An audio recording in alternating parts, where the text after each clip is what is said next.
Spoštovane in spoštovani, domačinki Neža in Mija sta nam zapeli slovensko himno, domačini bodo tudi sicer oblikovali današnji kulturni program.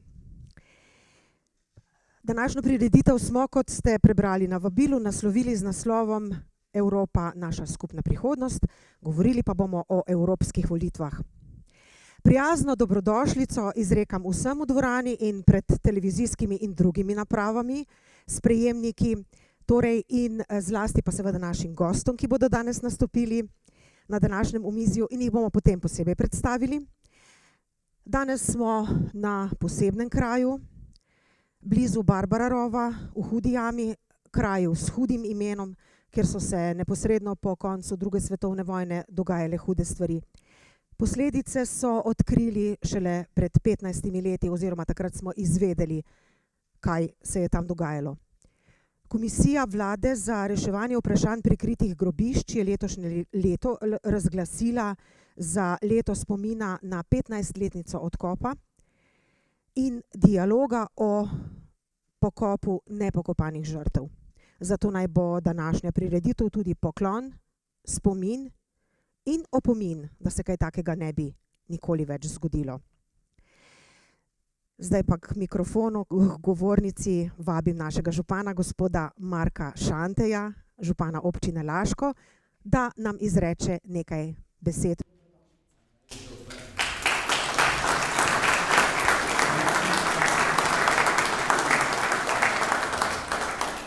Spoštovana evropska poslanka, spoštovani vabljeni gostje današnjega omizja, predsednik krajevne skupnosti in pa vsi gostje.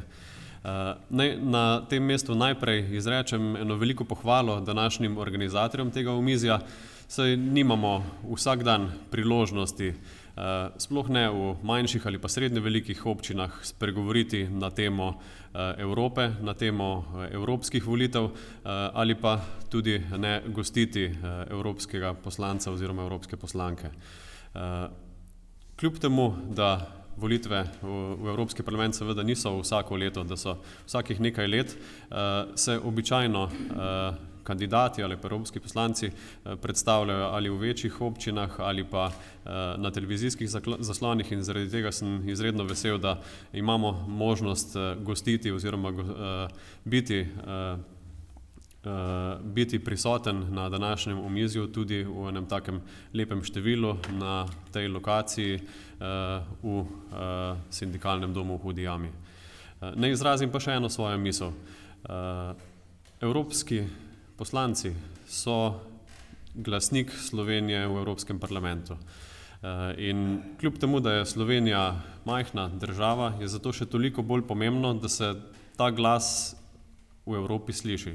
Da je ta glas slišan in da so tam pravi ljudje, ki nas znajo zastopati in zastopajo naša stališča.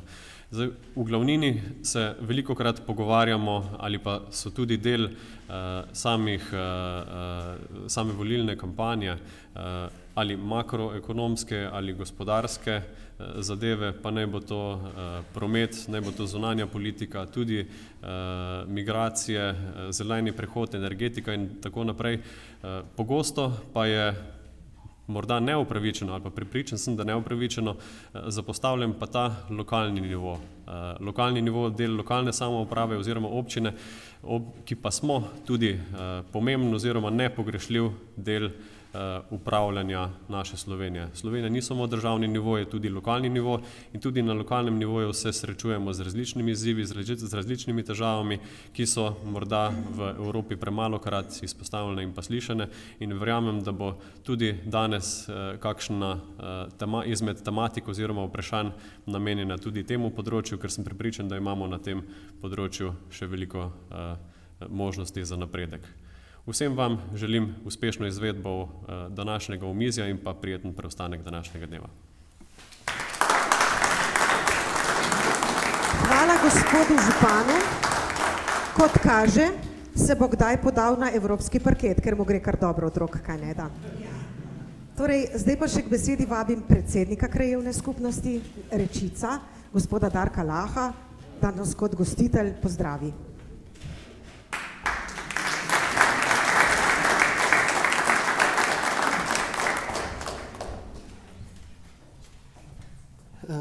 Najprej en lep pozdrav vsem krajanom, krajankam, občanom, občankam in državljanom in državljankam. Veš, nismo res tako širni v vsežbi, ampak pozdraviti moramo vse. Ne? Se zahvaljujem tudi za vaš obisk, kjerkoli prišel, vabeni še za drugič. Tako da pridružujem se besedam župana, jaz je že tako vse povedal, tako da jaz sam zahvalo še enkrat izrečem, pa se še kdaj vidimo. Ne?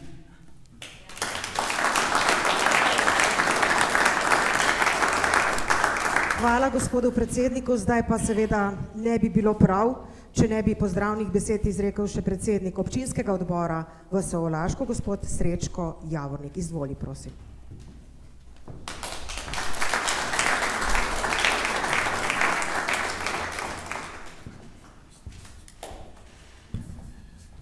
Ja, hvala tudi v mojem imenu. Jaz imam malo lang cegelca, tudi v šoli sem plonko včasih, moram še zdaj, ne. Res je, prvo, kar bi se zahvalil našemu županu, gospodu Marku Šantej, za dane besede, ki jih je dal. Potem recimo zahvalil bi se gostom, Romani Tomc, evropska poslanka, potem imamo Mojco Erjavec in seveda doktorja Marka Gregorčiča.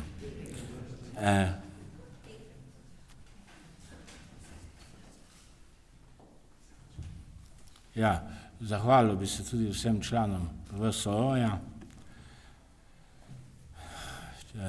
prapoščakom, nastopajočim.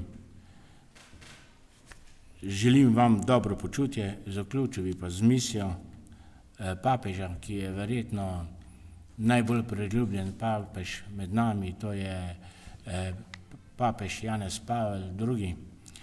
Z njegovimi besedami oziroma izjavo Evropa bo krščanska ali je pa ne bo. In letos bojo volitve pokazale svoje. Hvala.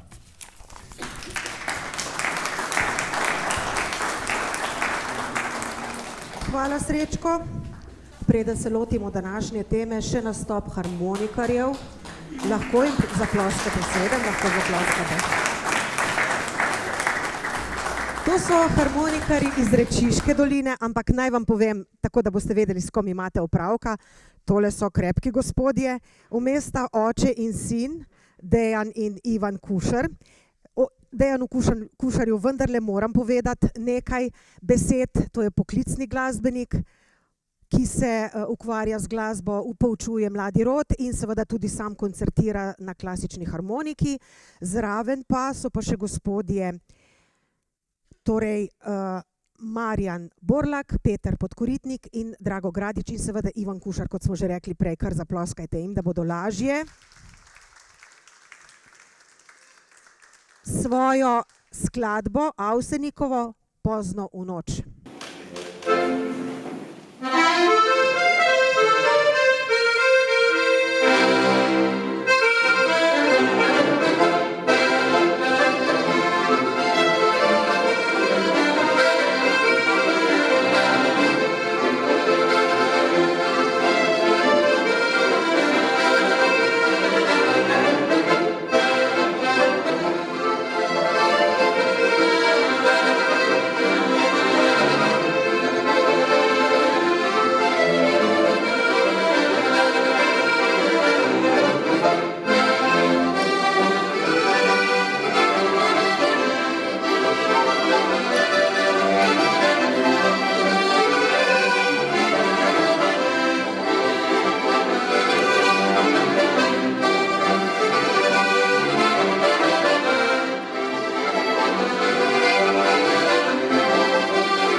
harmonikarjem, hvala praporščakom, hvala mladenkama, ki sta nam zapeli himno. Zdaj pa vabim naše goste, da se nam pridružijo na odru. Torej, Peter Gregorčič, nosilec liste, začela bom z moškim, naj mi bo oproščeno. Prvi se je kot nosilec liste Slovenske ljudske stranke pokazal v javnosti, zato mu seveda najprej namenjam besedo oziroma predstavitev. Potem pa še ostali dve gospe. Torej, najprej gospod Gregorčič, njega gospa pozna širša javnost kot lucidnega, pronicljivega komentatorja, ki zna na vsak problem pogledati analitično in na svoj način. Izviren je tudi pri iskanju rešitev. Poznamo ga kot bivšega predsednika programskega sveta RTV, ko ta zavod še ni bil depolitiziran. Po depolitizaciji te ustanove pa potem, da skuša to stvar nekako spraviti v Evropski parlament, pa nekako največjega uspeha še ni bilo, kaj? Pa bo. Torej, sicer fizik, doktor fizike po stroki, ne? Raziskovalec na področju laserskih tehnologij, ki ga v širšem mednarodnem prostoru pogosto povzemajo, je izredni profesor na fakulteti za strojništvo, oče 4 otrok, je opravil to dolžnost, pravi, slovensko povprečje je popravil, navdušen kolesar, ne? In kot tak tudi podpredsednik Kolesarske zveze Slovenije. Še en aplavz, se šika, ne? Pa sej se vam lahko kar pridružim, a ne? Gospa Romana Tomc, nosilka liste Slovenske demokratske stranke, na letošnjih evropskih volitvah od leta 2014 evropska poslanka, ne? 2 mandata sta že za vami, ki se ne boji povedati svojega mnenja, tudi če je drugačno, zlasti tudi, ko gre za vprašanje pravne države, svobode medijev. Ste vodja slovenske delegacije Evropske ljudske stranke v Evropskem parlamentu, članica več odborov in imenovani ste bili za podpredsednico delovne skupine za gospodarstvo in okolje v politični skupini Evropske ljudske stranke. Drži? Malo grdo me gledate? Šala, v redu. Po izobrazbi diplomirana ekonomistka.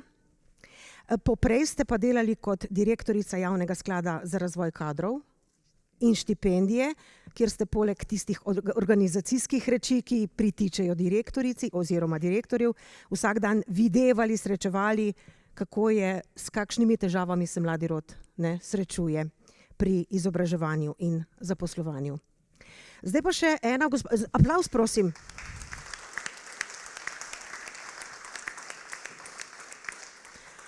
Gospa Mojca Erjavec, Korošica sicer, po pedigreju, ali kako se že temu reče, kandidira na listi Nove Slovenije.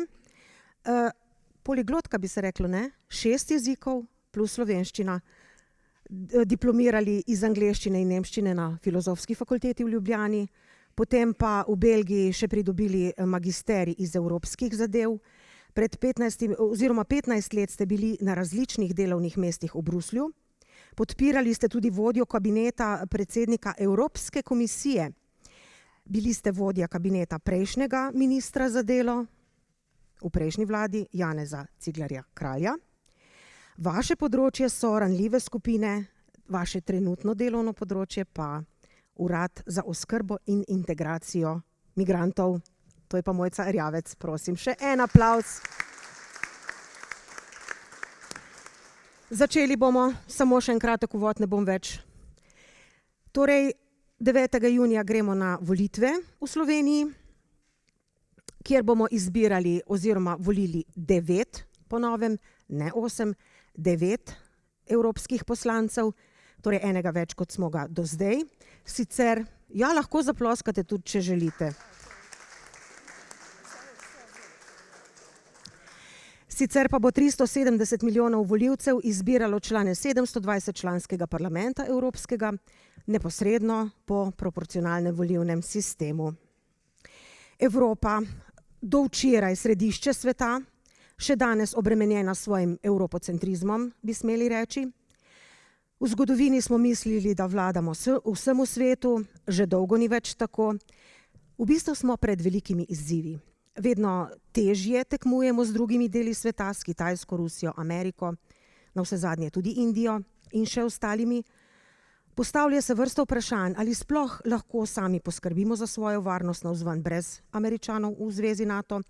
V kolikšni meri se lahko prehranimo sami, ko imamo na ulicah v zadnjem času po vsej Evropi kmete, ki protestirajo, saj ne morejo zadostiti okoljskim zahtevam in so vedno bolj nekonkurenčni, pa energetska oskrba, da ne rečemo samooskrba, vladavina prava v Evropskem parlamentu, ki je razdeljen na leve in desne, vsaj v tem mandatu je bil, ste bili. Ob vseh teh težavah se zdaj 9 slovenskih poslancev, ki boste izvoljeni, upam, da vsi 3, ki tule sedite, podajate braniti interese male Slovenije. Mali smo pač po obsegu, veliki v svojih ambicijah, ampak ta naša Slovenija v zadnjem času izgublja sijaj. Prej smo ga imeli, še pred 2 letoma, ko smo bili predsedujoči, smo imeli izvrstne gospodarske rezultate, od teh je zdaj bore malo. V razmerah, ko večina ljudi misli, da na dogajanje v Bruslju sploh nima vpliva, ne gredo na volitve.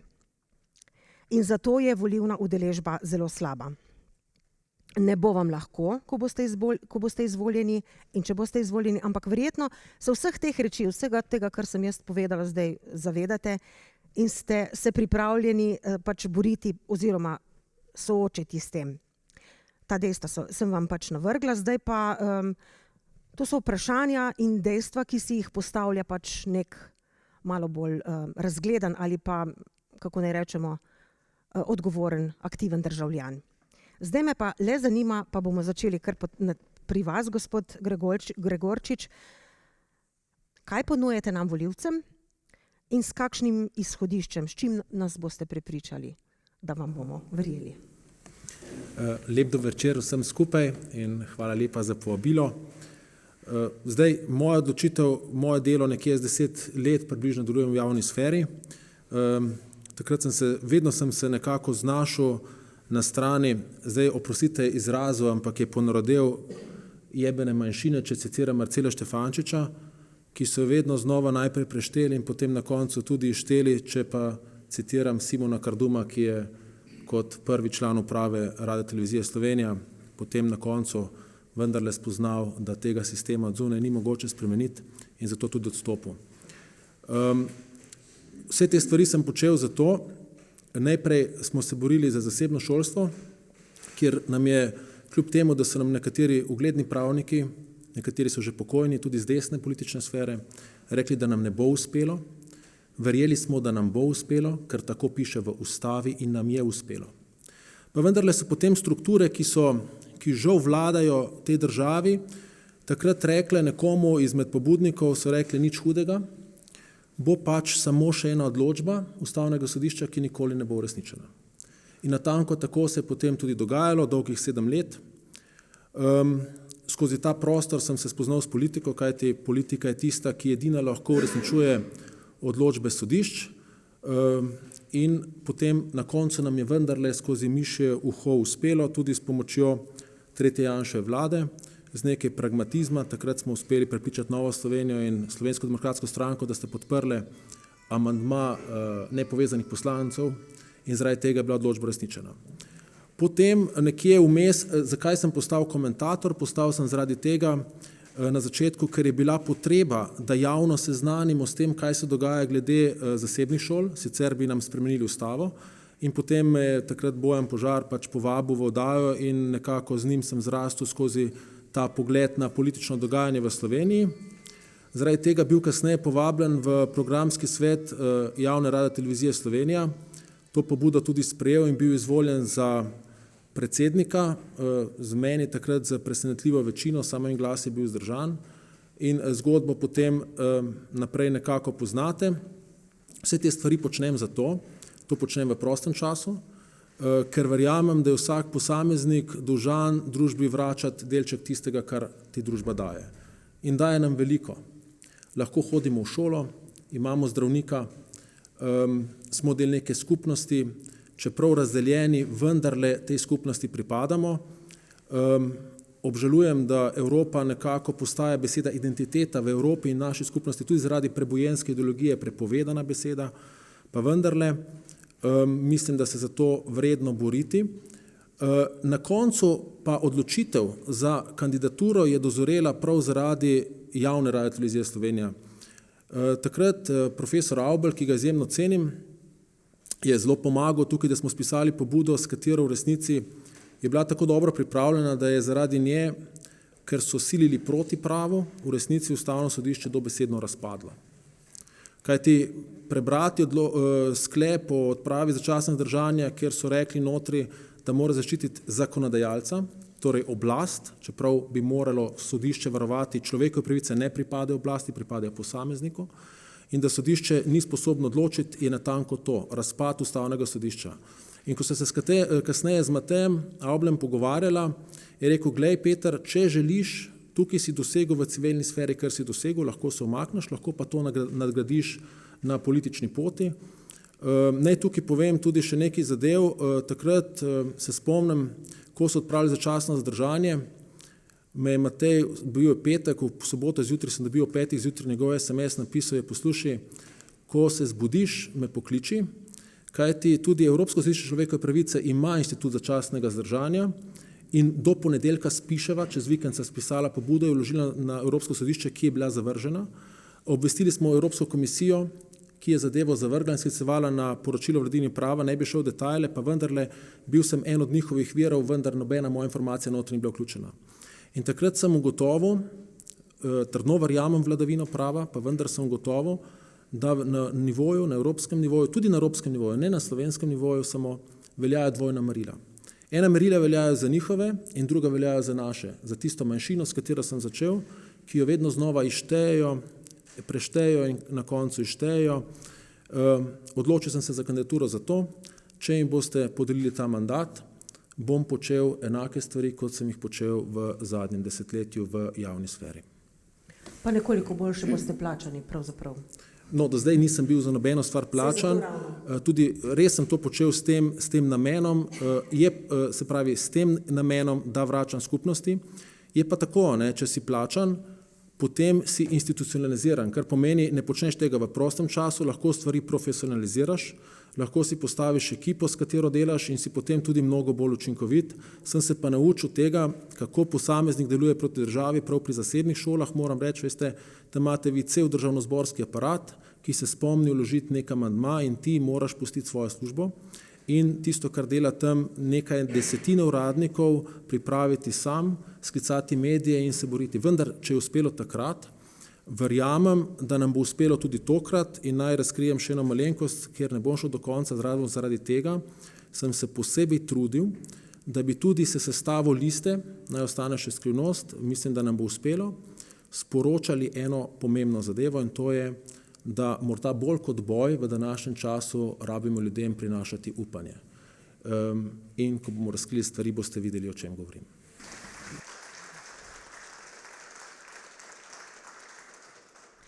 Gospa Tomc, vi ste že 2 mandata utrjena poslanka, imate ekipo, imate utečene kanale, preko katerih se oglašate, svoje pobude pravzaprav vlagate, ampak vendarle vsakokrat je verjetno, kot bi začeli znova. Res je, 2 mandata sem že v Evropskem parlamentu in lahko potrdim, kar je gospod Gregorčič rekel, da je tudi Evropa dvojnih meril. Morda ste celo poslušali moj zadnji govor v Evropskem parlamentu, ki je bil ta teden ali prejšnji teden, zdaj ne vem, čas tako hitro teče, kjer sva se iz oči v oči spet srečale, pa ne prvič, srečujeva se že vrsto let z komisarko Vero Jourovo, ki je ena izmed tistih akterk, ki je najbolj, bi rekla, prepoznavna, vsaj z mojega vidika, po teh dvojnih merilih. Ko je bila na oblasti v Sloveniji desna vlada, je bila zelo zaskrbljena, je počela vse mogoče, da bi nas diskreditirala. Danes, ko se dogajajo zares hude stvari, kršenje vladavine prava, ogrožanje svobode medijev, vsi veste, kaj se dogaja na RTV-ju, je tiho. In to so moji glavni očitki njej. Dobiva to, kar ste videli v Evropskem parlamentu, je bil samo enominutni govor, ki je, bi rekla, češnja na torti oziroma pika na i. Jaz jo dnevno, tedensko, mesečno obveščam o vsem, kar se v Sloveniji dogaja. Tako da včasih slišim, pa vendarle, gospod Tomc, pa povejte vi tam v Bruslju, kaj se v Sloveniji dogaja. Ampak problem je ravno v tem, ker v Bruslju precej natančno vedo, kaj se v Sloveniji dogaja in nikakor ne drži, da ne bi bili seznanjeni s tem. Problem te Evropske komisije, pa tudi Evropskega parlamenta, katerega del sem tudi jaz, so ta dvojna merila. In če si toliko časa v tej, rekla, igri ali v tem pogonu, potem zares dodobra spoznaš, kaj lahko, kaj se ne da, kje se da, na kakšen način se da in nekaj je kristalno jasno. Trenutno sem samo ena od 705 poslank oziroma poslancev in ko glasujemo, je moj glas eden od 705. Nekaj pomeni, ampak ne veliko. Veste, kaj največ pomeni? Največ pomeni, da si v tem času uspeš pridobiti zaveznike, tiste, ki te poznajo, ti zaupajo in potem, ko jih prosiš za podporo, recimo poznaš vodjo nemške delegacije, ki ima za sabo 30-50 poslancev, pa Špance, ki jih je tudi veliko, pa Romune, pa Poljake in tako naprej. In šele takrat lahko v bistvu ti svojo idejo prodreš in uspeš, ko za sabo dobiš tako množico. Zato seveda potrebuješ tudi določen čas.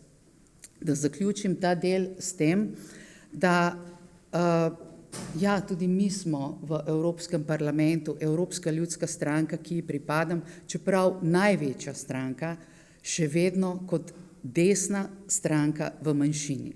Od 705 poslancev trenutno, tako čez prst, če bi pogledali, jih danes 400 glasuje levo. To se pravi, dobre ideje, ki prihajajo z desne strani, enostavno ne morejo uspeti in ne uspejo, ker nimamo dovolj glasov. Enako je, če na kratko pojasnim, tudi s komisijo. Kot veste, imamo predsednico von der Leyenovo, ste zagotovo slišali za njo, in seveda komisarje iz vsake države članice Evropske unije. In komisar iz posamezne države članice je imenovan oziroma predlagan strani njihove vlade. Ko smo začeli mandat, smo imeli na desnici 7 vlad, ki so bile desno-sredinske, 7. Danes jih je 13. To se pravi, da v naslednji sestavi bo vsaj 13 oziroma še več, ker imajo volitve še v drugih državah, komisarjev pripadalo desni sredini. Komisarke Jourove več ne bo med njimi, ker v njeni državi ni na oblasti tista vlada, ki bi jo lahko imenovala. Tako da smo se na nek način nekoga, ki nam zelo škoduje, znebili v bistvu brez spotoma nekako. In seveda vse analize, ki se sedaj delajo pred evropskimi volitvami na evropskem nivoju, kažejo, da se Evropa končno in hvala Bogu obrača v desno. Ljudje imajo dovolj te prebojenske ideologije, vse stvari so šle predaleč, nihče ne trdi, da mi ne moremo in ne smemo varovati okolja, vendar to, kar se sedaj dogaja, je šlo čez vse meje zdravega razuma, to nam govorijo kmetje na cestah in stvari se zares obračajo. In ko se bodo obrnile enkrat v komisiji, ko se bodo obrnile v Evropskem parlamentu, vam povem, da bo naslednji mandat zmagovalen za desnico, za našo stranko, tudi ne samo v smislu števila poslancev, ki jih bomo dobili, ampak tudi idej, predlogov in tistega, kar nas muči, da bomo pri svojem delu uspešni. Zato pravim, da je ta pot v Evropskem parlamentu pravzaprav tek na dolge proge. V enem dnevu se nič ne da premakniti, ampak pomembno je pa nekaj. Čeprav sem vedela včasih, da so moja pisma, da jih nekdo tam prebere, pa odloži ali pa po liniji najmanjšega odpora odgovori, ampak pomembno je vztrajati. To vse se nabira, to ostaja v institucijah, to je zabeleženo in postopoma, v Evropskem parlamentu že vsi vedo, kaj se na RTV-ju dogaja, ker so bili en dan en, drug dan drug, tretji dan tretji, obveščeni o tem in vedo. Le da se delajo, da ne vedo, verjetno ne. Poglejte, kaj čakamo in to je ključno. Čakamo to, da bo enkrat v Evropskem parlamentu 400 desnih glasov in preostali levi. In potem smo zmagali. To, če pa bo situacija takšna, pa je seveda odvisno tudi od nas, ki bomo predstavljali programe, ali nam boste zaupali, ali nam ne boste zaupali. To se pravi, pomembno je, kdo so kandidati, ampak predvsem pa je pomembno od volivcev, ki morajo, in vas seveda tudi iz tega mesta nagovarjam na to, da pojdite na volitve, ker so pomembne, ker je pomembno, kaj se dogaja v Bruslju, ker ima to izjemen vpliv tudi na to, kar se dogaja pri nas. Zaploskajte.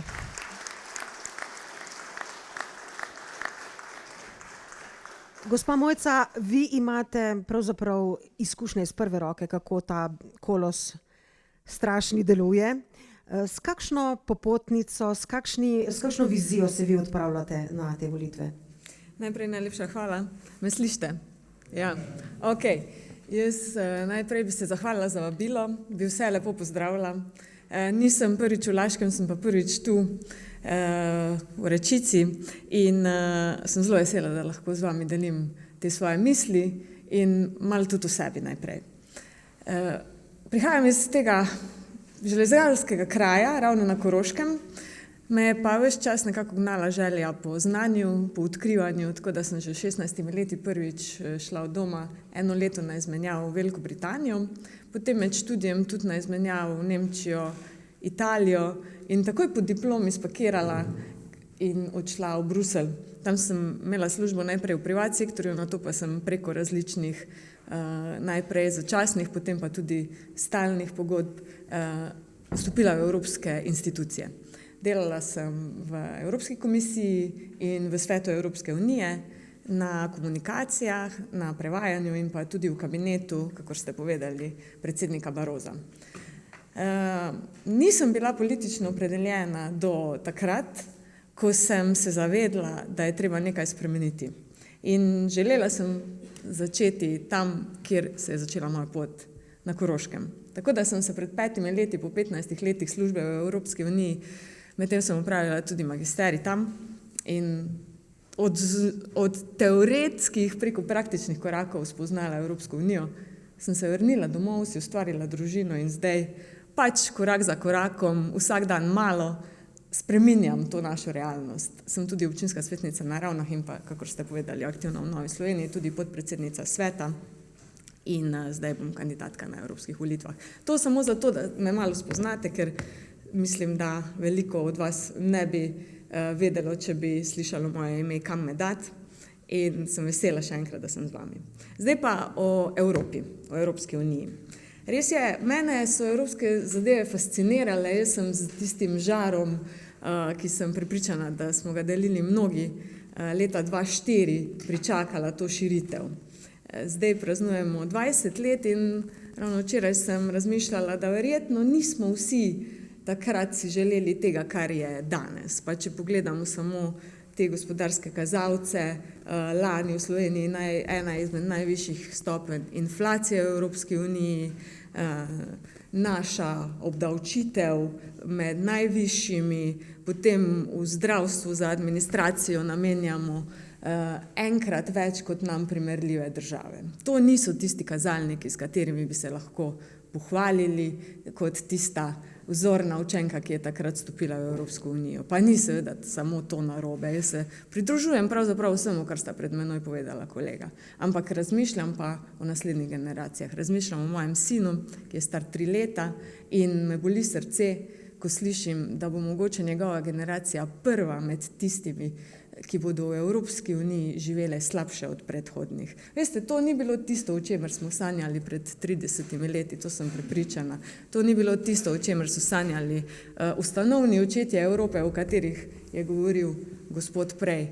ki so si po drugi svetovni vojni zamislili to evropsko povezovanje. In s to vizijo pravzaprav stopam na kandidatno listo. Na njej bodo tudi moji kolegi iz Nove Slovenije in naša vizija je Evropa, ki bo močna, ki bo podjetna, ustvarjalna in ki bo ostala domača. Lepo se sliši, hvala. Včasih smo slišali, ko smo živeli še sredi socializma, da so v rajnki, pravzaprav Rusiji, takrat še, oziroma Sovjetski zvezi, znali šteti krompirje, tako močan je bil ta birokratski stroj, da so šteli krompirje, koliko jih bodo spravili v vrečo. Zdaj pri Evropski uniji pa včasih človek dobi vtis, da celo predpisujejo, kakšne velikosti bodo ti krompirji in kakšne oblike. Birokratski ustroj me zanima, kako, na kakšen način boste vi s svojimi idejami, gospa Tomc, vi ste že razlagali, ampak vendar me zanima, kako so tisti koraki, na kakšne načine se da ta stroj nekako zaobiti, torej sklepanje teh koalicij, iskanje teh svojih pomočnikov oziroma partnerjev, da vaša ideja potem prodre. Ja, res je, Evropa je zelo zbirokratizirana, včasih mislimo, da je Slovenija precej birokratska, ampak bruselski ustroj prav nič ne zaostaja za tem. Imam občutek, da te zakonodajne predloge, ki večinoma prihajajo iz Evropske komisije, pripravljajo ljudje, ki nimajo ravno veliko povezave z realnim življenjem in zato včasih pride, oziroma zelo pogosto pride do takih norih idej, kot jih vidimo sedaj zapisano v tistih zakonodajnih aktih, ki spremljajo ta tako imenovani zeleni prehod. Tukaj je ogromno nekih neumnosti. Vendar vem zagotovo, da za to niso krivi samo birokrati. Delijo del krivde. Ampak velik del krivde delijo tudi razni lobisti, ki se pojavljajo v obliki nevladnih organizacij, ki niso problem samo v Sloveniji, ampak so tudi na evropskem nivoju velik problem. Plačujejo jih ali posamezne države ali velike korporacije in oni tako zelo prefrigano vplivajo na tiste, ki pišejo zakone in jih potem nekako preusmerijo, da zapišejo tisto, kar njim odgovarja. Ampak konec koncev, kdo pa sprejema te zakone? Te zakone pa sprejemamo mi v Evropskem parlamentu, sicer, da ne bomo zahajali v podrobnosti, način sprejemanja zakonodaje v Bruslju je malce poseben, tripartitni, kjer sodeluje tudi Evropski svet, ampak pustimo to. Mi v Evropskem parlamentu potrjujemo tisto, kar nam prinesejo na mizo. Predstavljajte si, to je približno tako kot tudi pri nas doma, vlada pride, prinese zakonodajo v državni zbor, tam poslanci dvignejo roke in zakon je sprejet ali pa ne sprejet. Zelo podobno je tudi pri nas. Zato je pomembno, in ne morem dovolj poudariti, da v Evropskem parlamentu sedi dovolj poslancev, ki vedo, zakaj gre, ki zagovarjajo, jaz vedno rečem, zdravo pamet, ki vejo, kaj ljudje pri njih doma mislijo in zagovarjajo te interese in potem glasujejo včasih za, včasih proti, pač po svoji pameti, se ne držijo neke stroge linije. Tako da se mi zdi zelo pomembno, da veš, kje je tvoja vloga, da veš, kaj lahko narediš, pa kaj, česa ne moreš narediti. Jaz si lahko želim vse najlepše in najboljše na nekem področju, na katerega absolutno nimam nobenega vpliva. Vem pa, kje imam vpliv, zato pravim, da če mi je nekaj zelo pomembno, če nekaj posega v interese Slovenije, potem bom pripravljena oziroma tudi naredim vse, kar je mogoče, da svoje kolege iz drugih držav prepričam, da je neko vprašanje za nas zelo pomembno in jih pripravim na to, da glasujejo tako, kot jaz želim. Tako da te povezave so izjemno pomembne v Evropskem parlamentu in tako se tvori neka večina. Zdaj smo v fazi, ko čezdalje več predlogov, ki prihajajo iz Evropske komisije, zavračamo. kjer se je oblikovala neka koalicija, ki si jo jaz želim tudi v prihodnje. In to je eno izmed, bom rekla, zelo pogostih vprašanj, ki ga ljudje naslavljajo name kot članico Evropske ljudske stranke, in to vprašanje je, ali boste vi, ki ste desna sredina, v prihodnje sodelovali tudi s strankami, ki so bolj desno od vas. To se pravi s strankami, recimo ICR je takšna stranka, ki je zelo konstruktivna, in jaz izjemno močno zagovarjam to povezovanje, in rekla, večina tudi v Evropski ljudski stranki se čedalje bolj nagiba na to, da je to sodelovanje v prihodnosti edino normalno, da je zelo pomembno, in če bomo sodelovali bolj na desni sredini, ne se pa povezovali toliko z levico, kar smo se do sedaj, potem jaz mislim, da se nam za prihodnost, ne da se nam ni treba bati, mislim, da imamo zelo veliko problemov v Evropski uniji, ki nas lahko zelo skrbijo, bomo potem kasneje govorili o tem, ampak da se Evropa iz te norosti, te ideologije, ki je bila leva ideologija, prebojenska ideologija, obrne v neko zdravo pamet, kjer bo politika služila ljudem, kjer bo politika služila gospodarstvu in kjer bomo lahko, bom rekla, rešili Evropo, da bo ta Evropa takšna, da bomo lahko rekli, da smo razviti, napredni, imamo najboljše gospodarstvo, zato so naši socialni sistemi dobri, in predvsem, za kar se zavzemam in se mi zdi zelo pomembno, je, da v Evropi ohranimo evropski način življenja.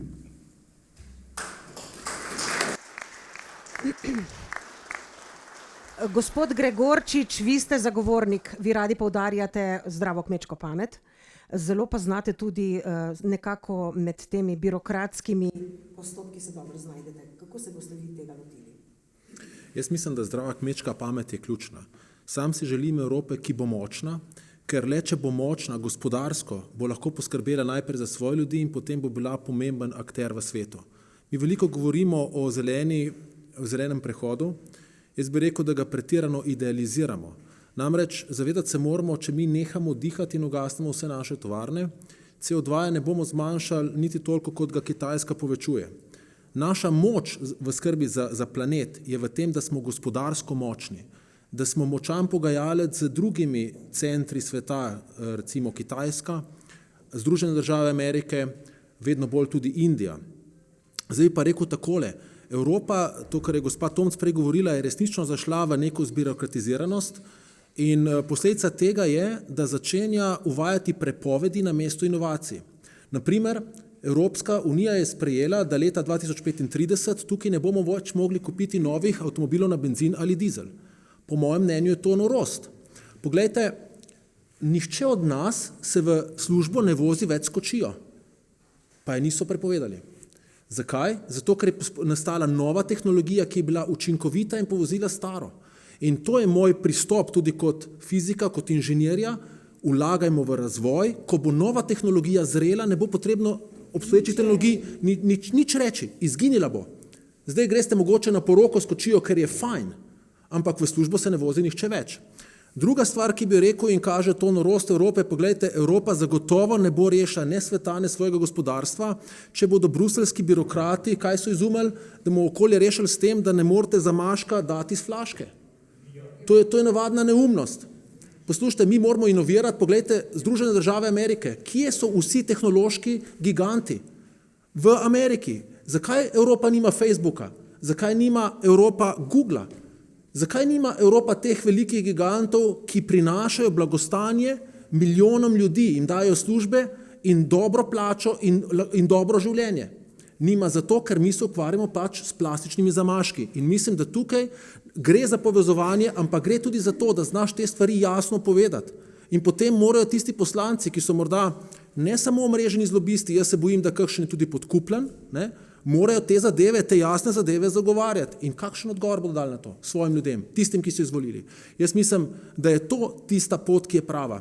In bom dal samo še zadnji primer, tukaj morda je pa so mnenja vseeno bolj deljena. Glejte, Evropa je spet ponosna in Slovenija z njo, da je prva na svetu regulira umetno inteligenco. Skratka, mi smo mojstri regulacije, mi jo reguliramo, Združene države Amerike jo pa razvijajo. In kje bomo mi čez 10 let? Mi čez 10 let bomo gospodarsko šibki, imeli bomo sicer sončne celice, ki so odlične, veste za koga? Za trgovce z električno energijo, kot je naš predsednik vlade. Zakaj? Ker sonce danes sije, jutri ne sije, energija danes je, jutri ni, če je stvar volatilna, če niha, potem trgovce na njej dobro služijo. Če pa imate vi stabilne vire energije, naprimer, jaz zagovarjam kot fizik jedrsko energijo, ni popolna, pa vendarle človeštvo trenutno nima boljše tehnologije, da bi jo zagotovila elektriko, ki je stabilna in po znani ceni vnaprej. To je za malega človeka odlično, ker točno veste, za koliko boste jutri spekli piščanca ali pico ali karkoli že počnete z elektriko, medtem ko za trgovce pa ni dober, ker vam ne morejo trgovati na tem, vam ne morejo prodati nekih terminskih pogodb in podobno. Torej, skratka, jaz govorim o tem, to je zdrava kmečka pamet, ki jo moramo vrniti v Slovenijo in v Evropo in za to se bom zavzemal. Aplavz.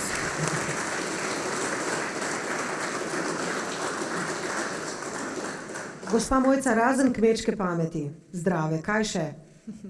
Ja, veliko stvari je bilo že povedanih. Nova Slovenija je tista stranka, ki je zagnala aktivnosti za zbiranje podpisov proti tem nerazumnim zakonom, ki so se začeli predlagati ravno v naši državi glede energetike, tako da gotovo ste že slišali tudi za kampanjo Drv ne damo in plina ne damo, če pa ne, pa se lahko potem z veseljem več o tem tudi pogovorimo. Toliko v zelenem prehodu. Res je, komisija je bila v svojih ciljih, v svojih predlogih preveč ambiciozna, kar je nedavno priznala tudi sama predsednica in stopila korak nazaj. Kar pa ne pomeni, da zelenega prehoda ne bomo izvedli ga bomo, ampak bolj razumno in bolj ob skrbi za denarnice naših ljudi. Ker vsi gotovo se strinjamo, da naravo moramo ohraniti, vendar pa ne za vsako ceno brzeti v nek nerazumen zeleni prehod. Kar se tiče, hvala lepa, kar se tiče tega, kdo piše zakone, se popolnoma strinjam. Tudi na nacionalni ravni velikokrat vidimo, da predloge pišejo v pisarnah. Zato sem velik zagovornik tega, da se gre med ljudi, da se pogovorimo in da nam prav vi poveste, kaj je tisto, kar potrebujete, da bomo lahko, ko bomo na mestih odločevalcev, to tudi zagovarjali. Tako živim vsak dan in tako dojemam politiko. Mislim, da nisem edina in mislim, da je to edina prava pot. Glede birokratizacije, hvala lepa. Glede birokratizacije, res je, evropska administracija temelji na francoskem modelu. Tako so jo ustanovili po drugi svetovni vojni in morda je francoska birokracija še bolj zakomplicirana od naše slovenske. Sama delam trenutno v slovenski javni upravi in lahko potrdim, da je zamujena marsikakšna priložnost za optimizacijo. Saj digitalizacija pogosto pomeni samo to, da stvari delamo pisno, potem vse skeniramo in imamo še digitalno obliko. In to ni tista prava pot, ki bo Slovenijo in Evropsko unijo popeljala naprej. Smo pa tudi ujetniki tistih pravil, ki jim radi rečemo pogodbe. In to so pa tiste varovalke, ki po eni strani rešujejo tudi našo državo. Kajti v pogodbah, poleg tega, da so birokratske, je Evropska unija definirana tudi kot skupnost enakih. In te varovalke včasih res je, morda mukotrpne, nam zagotavljajo to, da nas z glasovi, recimo v svetu Evropske unije, ne morejo preglasovati velike države, kot sta Francija ali Nemčija. Tudi one se morajo povezovati in ravno zato so tudi države, kot je Slovenija, lahko uspešne, vendar pa samo, kadar izkoristijo vse svoje priložnosti. Nekatere, žal, tudi sosedna Hrvaška ali mala Malta, to znajo veliko bolj kot pa mi. Zato potrebujemo na ključnih mestih ljudi z izkušnjami, znanjem in pa s prodornostjo, da bodo lahko delali za vas tam, kjer se to splača in kjer vam lahko prinesejo največ za vašo denarnico, za vaše skupnosti in za vaše otroke. Eden od politikov iz recimo izpred 30 let je bil med vodilnimi, bom rekla, ne bom povedala kdo, bi rekel, majhna žaba daleč skoči. Gotovo veste, koga imam v mislih. Vendarle še ostajamo pri zelenem prehodu, pa me zanima pridelava hrane in zeleni prehod. Dajmo to malo razdelati. No, gospod Gregorčič, ste pa vendarle nosilec liste Slovenske ljudske stranke, morate imeti to na prvem mestu. Naši kmetje, evropski kmetje zadnje čase klecajo pravzaprav pod težo vsega, kar se jim nalaga, vse druga, samo tisto ne, za kar so na svetu, torej za pridelavo hrane. Na kakšen način je zdaj treba te kmete spodbuditi, jim pomagati, da bomo jedli svojo hrano? No, tukaj je Evropa šla v podobni smeri s tem zelenim prehodom, namesto da bi kmete spodbujala, da bi spodbujala lokalno pridelavo hrane, je začela uvajati omejitve in povedala kmetu, kdaj lahko dela na svoji zemlji, kdaj ne sme delati na svoji zemlji. In rezultat tega v Sloveniji, vključno z rezultatom več kot desetletja zgrešene oziroma nezgrešene kmetijske politike, jaz mislim, da v Sloveniji sploh nimamo. Sem šel pogledat podatke Statističnega urada Republike Slovenije. Veste, koliko kmetij ugasne dnevno v Sloveniji? 3, skoraj 3. Mislim, da malo čez 2,5 vsak dan kmetij ugasne. In brez kmeta bomo lačni. Tega se morda ne zavedamo, tako kot se ne zavedamo pri elektriki, da pač elektrika ne pride iz vtičnice in hrana ne zraste v Lidlu, Hofru, Sparu, Mercatorju ali kakšni drugi trgovini. In mislim, da tukaj prva stvar, ki jo moramo narediti, je tale, da nobene odločitve o kmetu ne sprejemamo brez kmeta. Se pravi, da ne dopustimo, da to počnejo neki birokrati, cepljeni za neko prebojensko ideologijo, ki sanjajo o ne vem čem, pa vendarle... Štejejo metuljčke, ne? Štejejo metuljčke, tako je. In potem, kaj se potem zgodi? Veste, kaj se potem zgodi? Zgodi se to, da evropski kmet ima izjemno visoke, oziroma slovenski in evropski kmet imata izjemno visoke stroške proizvodnje, mi pa jemo hrano tretjih držav, ne, kjer ne veljajo nobene omejitve. In nihče ne ve, kakšna je ta hrana in v resnici to ne ogroža samo naše prehranske samooskrbe, ogroža našo prehransko varnost, ker vi zelo težko nadzirate uvoženo hrano, vi najlažje nadzirate... Ki je pripotovala nekaj tisoč kilometrov. Tako je, ker potem to vzorčno nadzirate, najlažje nadzirate lahko svojega kmeta na svoji domači zemlji, da ne rečem tega, da hrana, ki je sezonska, lokalno pridelana, to pomeni lokalno samooskrbnost, jaz zagovarjam ne samo na evropskem nivoju, ampak znotraj posamezne države, da lahko vsak pač kupi hrano, ki je pridelana čim bliže njemu. In tukaj tudi moja pobuda vsem, da kupujete lokalno, da kupujete pri svojem kmetu, sam to recimo počnem na ljubljanski tržnici in moram reči, da tista recimo kakšna zelenjava neprimerljivo boljše kakovosti kot vse, ki se kupijo v veletrgovnicah. No, tisti, ki pa imamo možnost, pa le motikov v roke ali pa kaj takega, kako orodje pa vrečko semena. Gospa Mojca, vi kdaj primete kakšno motiko v roke? Ja. Nekaj časa nisem, mislim, bom rekla tako, naučila sem se od babice in dedka, ki sta To je dobra šola. Ja, res je, mislim, da na Koroškem pa ni otroka, ki ne bi pomagal na vrtu. To je ostalo z mano, potem nekaj časa seveda tega nisem počela, zlasti, ko sem bila v Bruslu. Zdaj pa, odkar pa imam mojega sinčka, pa smo res spet začeli in zelo ponosno torej prigojili lani prve bučke, cvetača nam je ni uspela in tako, ampak jaz mislim, da je zelo pomembno, da otroci pridobijo to izkušnjo, a ne samo oskrbe ali pa lastnega gojenja hrane, dela in tudi stika z naravo, ne. V velikih mestih je to otežkočeno, ni pa nemogoče, a ne. Zdaj, glede kmetijske politike, ja, če gremo, ampak vse je v bistvu ena in ista stvar. Kmetijska politika je pravzaprav tista, ki je najstarejša skupna politika Evropske unije. To mogoče včasih pozabljamo in mi in kdo drug. Zakaj pa so jo pravzaprav vzpostavili? Zato, da Evropa ne bi bila nikoli lačna. Zdaj je mogoče ironija, da smo preveč siti včasih in ne poznamo več te globoke vezi s hrano. Jaz se spomnim, ko sem bila otrok, sem se včasih malo kdaj kje nasmehnila po kakšnem kosilu pri babici, ko je ona potem pojedla še vse tisto, kar smo mi pustili, dokler mi ni oče enkrat rekel, lej, oni so bili velikokrat lačni, ti tega ne veš.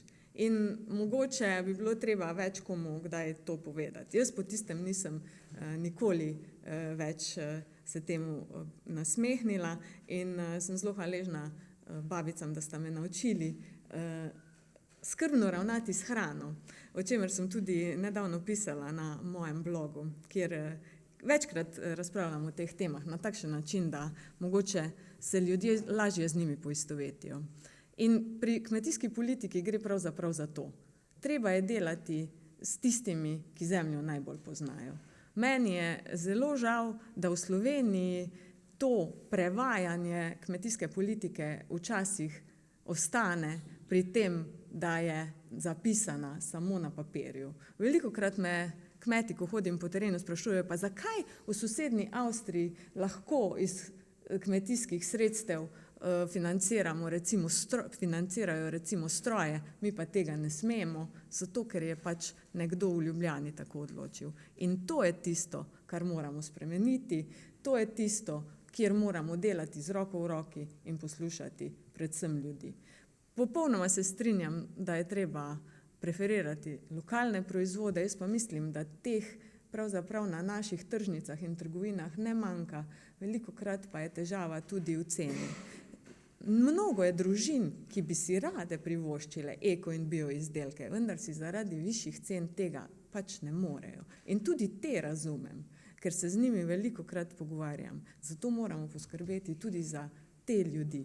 Moramo omogočiti višje plače, boljši standard, zlasti pa poskrbeti za družine, da bodo otroci lahko rasli s tisto zelenjavo z vrta, mogoče ne ravno lastnega, s katero smo zrasli mi. Hvala.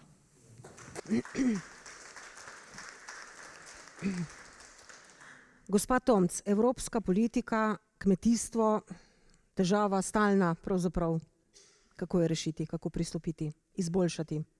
Lahko povem iz izkušenj, kaj se je dogajalo v zadnjih mesecih s to kmetijsko politiko v povezavi z zelenim prehodom.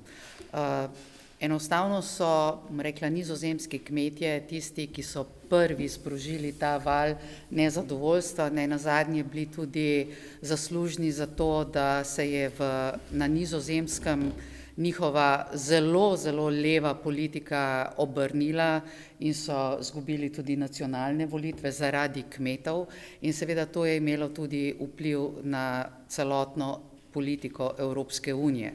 Jaz sem bila tam, ko so med njimi, ko so z traktorji prišli v Bruselj, vam moram povedati, da je bilo po eni strani strašljivo hoditi med tistimi gromozanskimi traktorji, po drugi strani je bilo pa veličastno, ker prihajali so celo noč so trubili, bilo jih je na tisoče in tisoče in so zavzeli cel tisti prostor okrog Evropskega parlamenta, okoli komisije in dosegli tudi to, da so se najvišji predstavniki komisije pojavili zunaj pred njimi in jim obljubili, da bodo te norosti ustavili.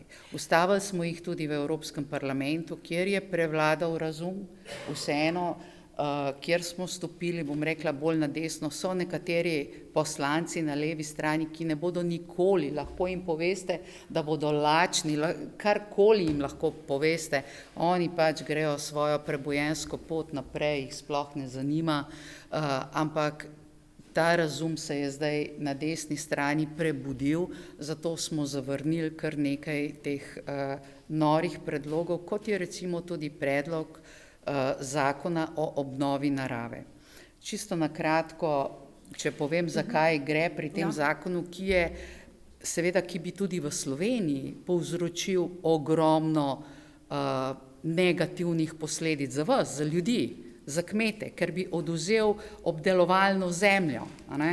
Ampak, glejte, tukaj treba razumeti tudi to bruseljsko politiko. Preden je to prišlo na naše klopi, so o tem odločali tudi predsedniki in predsednice vlad, ki so dali stališče svoje države, ki more najprej potrditi to zakonodajo. In ne boste verjeli, ampak Slovenija se je s tem strinjala. Poglejte, samo nekaj sem še to je zelo pomembno. Na usta položiti.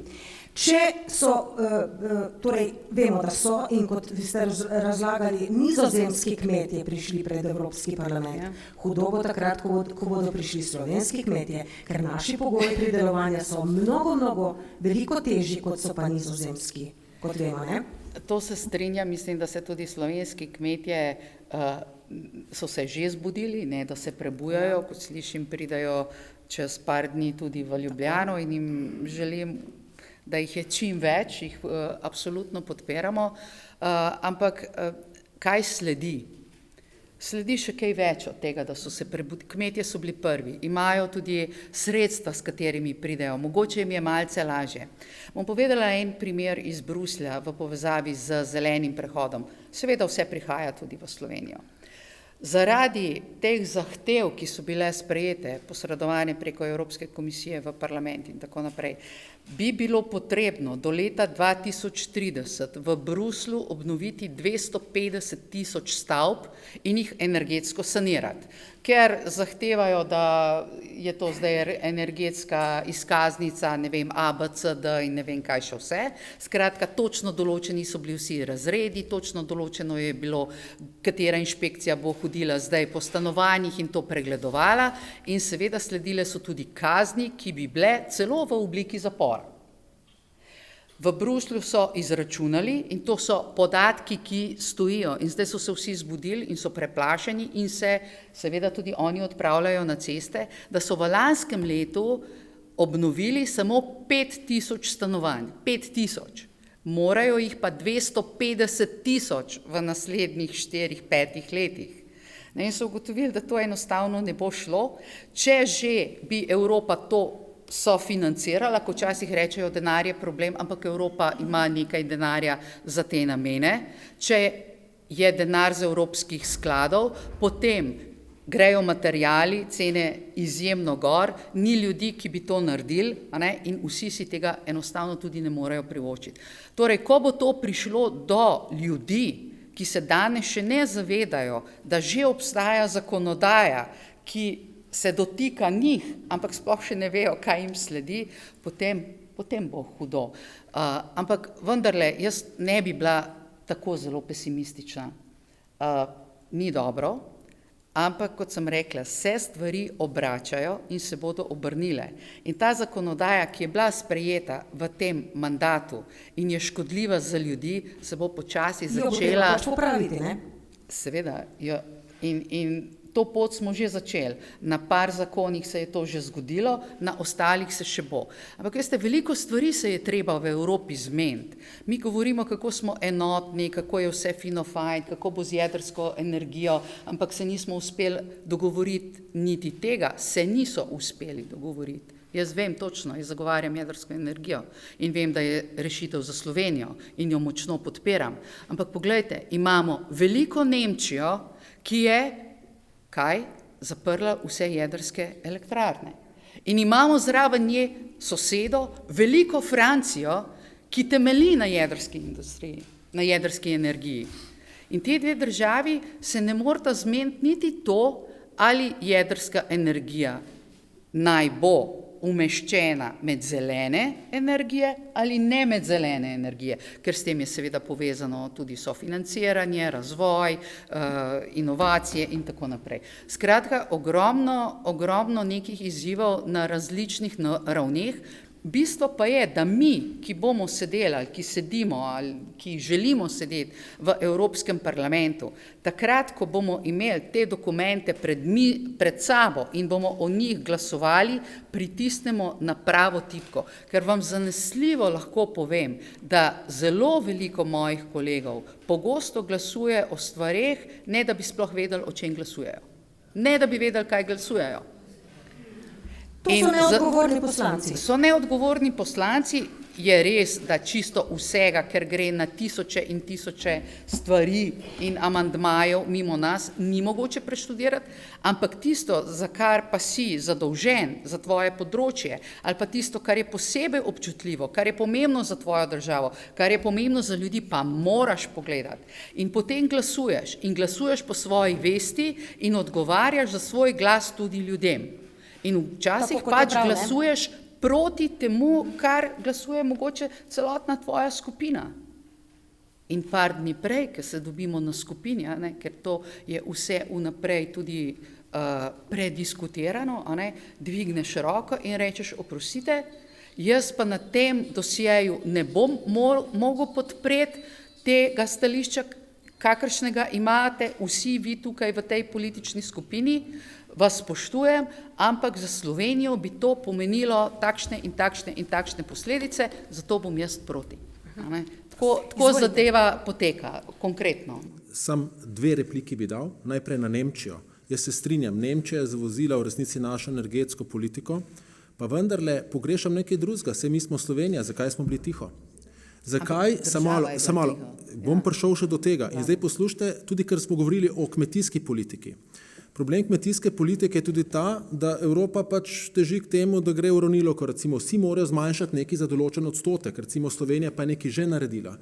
In v pripravi zakonodajnih predlogov sodelujejo vlade, predstavniki vlad. Jaz zelo pogrešam, imamo 8 slovenskih poslancev.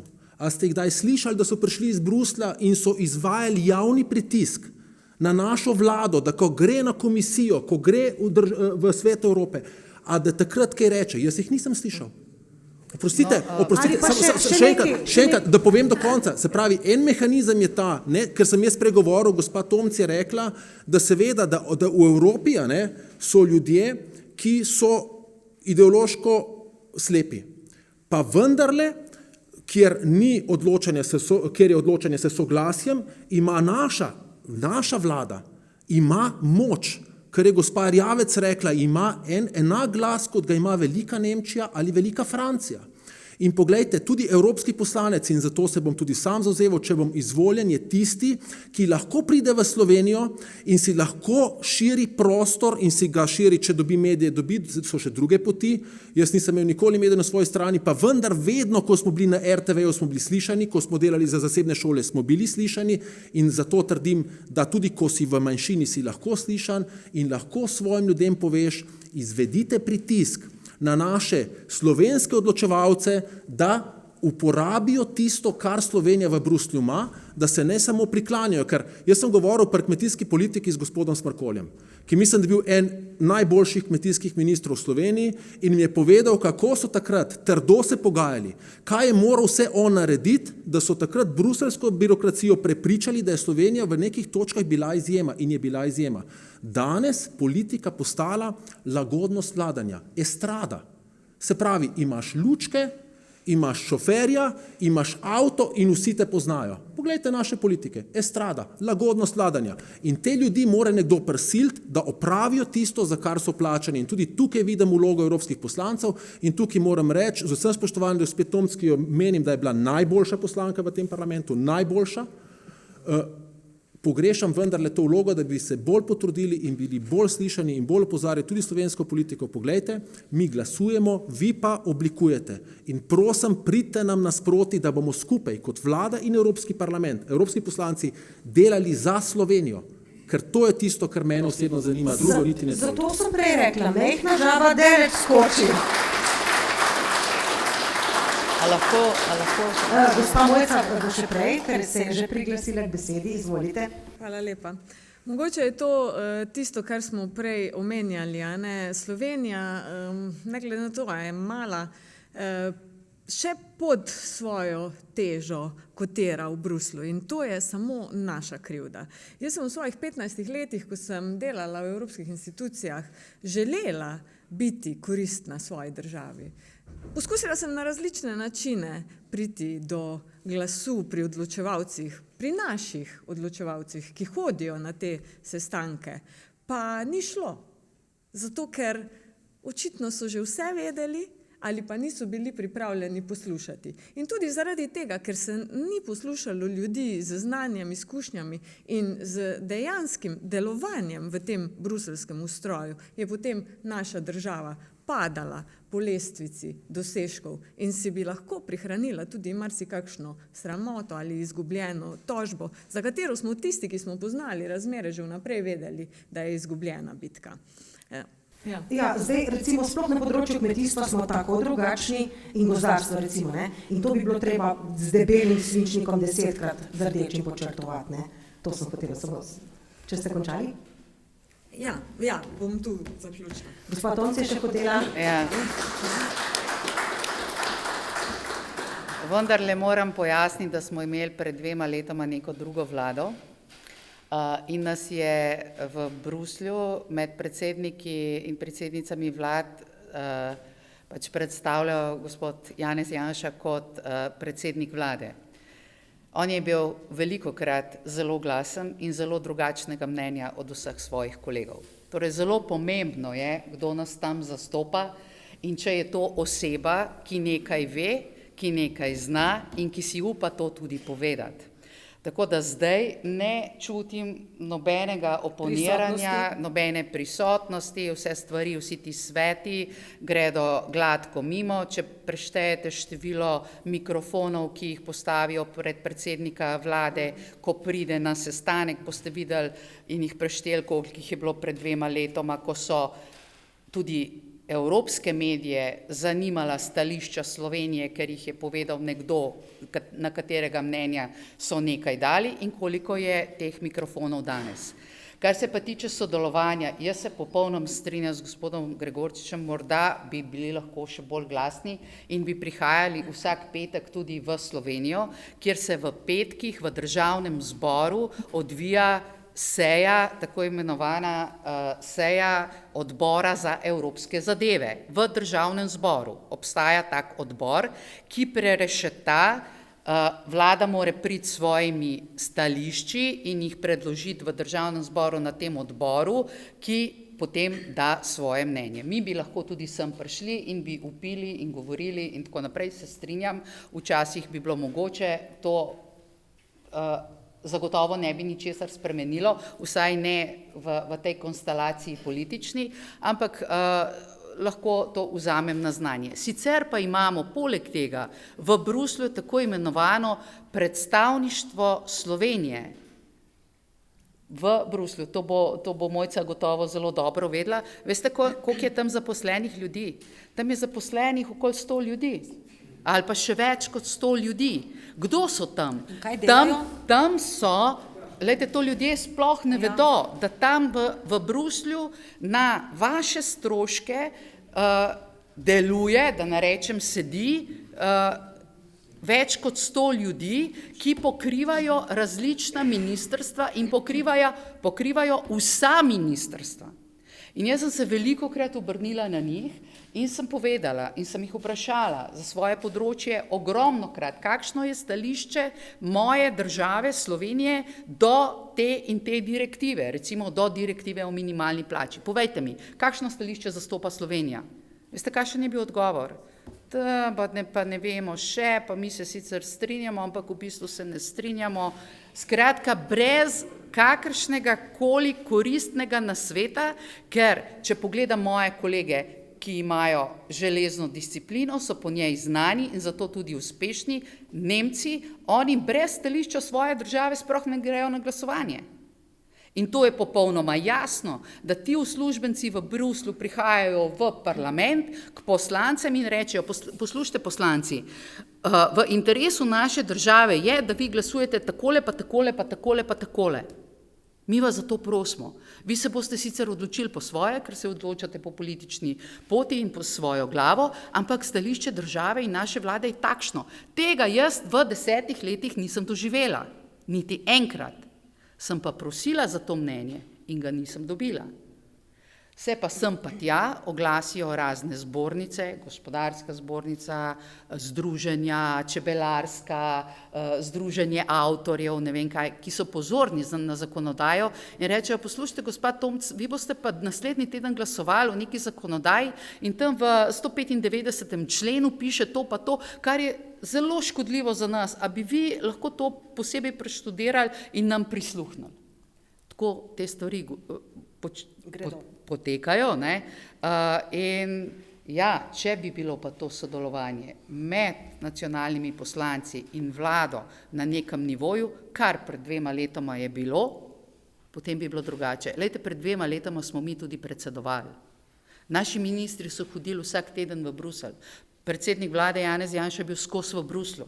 Mi smo se skozi dobivali. Mene so kolegi poslanci spraševali, poslušajte, kaj pa bo vaš predsedujoči, a ne, minister predlagal, ker je pomemben dan. Kako pa boste vi to zadevo zapeljali? Mi smo imeli 3-krat več dela kot običajno, ker smo morali razlagati vse te stvari. Ampak ker je komunikacija tekla dobro, ker so naši ministri dobro upravljali svoje delo, smo mi tudi, bom rekla, v parlamentu dobro odpeljali to nalogo. Ja, sodelovanja bi bilo lahko več. Zdaj premaknimo se k denarju. Lejte, v vsaki perspektivi ima Slovenija tam nekje blizu 4 milijarde denarja na razpolago in potem to počrpa tam recimo 3/4 tega približno, ne? Zelo čez palec sem pogledala te podatke, ampak vendarle v Sloveniji še vendarle vlada prepričanje, kot da bi ta denar padel z neba. Veliko je takih odnosov, ne? Takega gledanja na stvari, da je to evropski denar, ki je od nekje daleč, čeprav je to naš davkoplačevalski denar. Kako zdaj to izboljšati, to komunikacijo? Vi ste na tem delali svoj čas, njega dni, dajte nas usmeriti, kako bomo zdaj mi bolj pametno porabili ta denar. Da ne bo neka kolesarska pot, ki je 3-4 leta financirana, potem čez 10 let, ko ti viri usahnejo, enostavno tam več ni ničesar.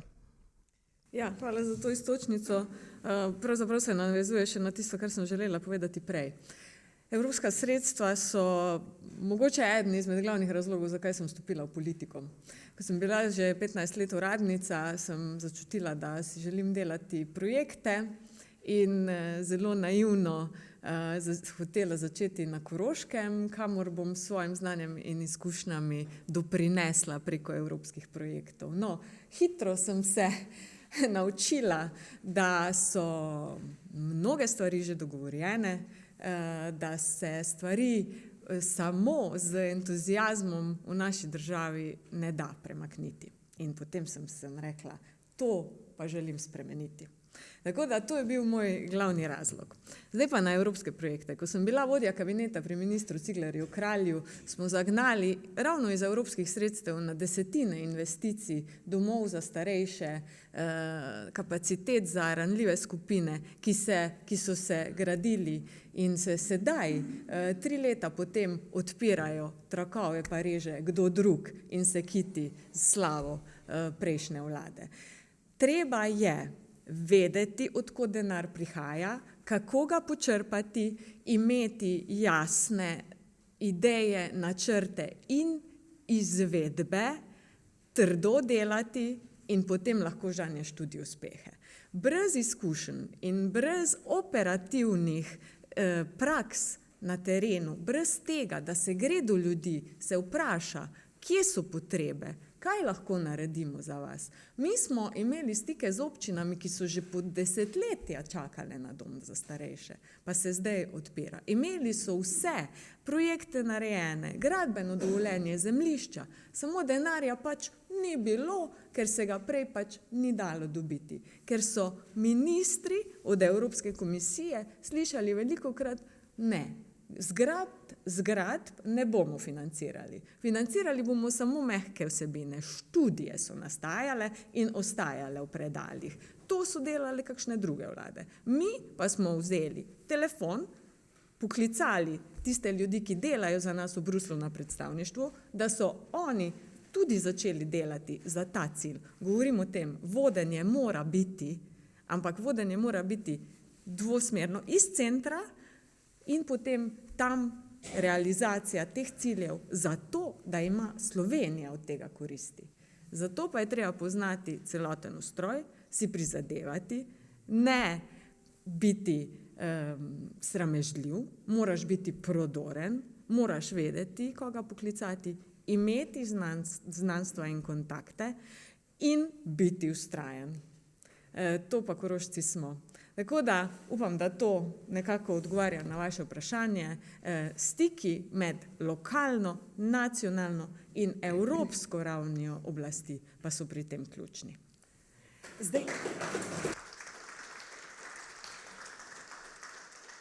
Naš župan bi zdaj zagotovo imel kaj povedati, pa bo drugič dobil besedo. Gospod Gregorčič, kako vi gledate na to koordinacijo, kako s tem evropskim denarjem rokovati, bomo rekli, no?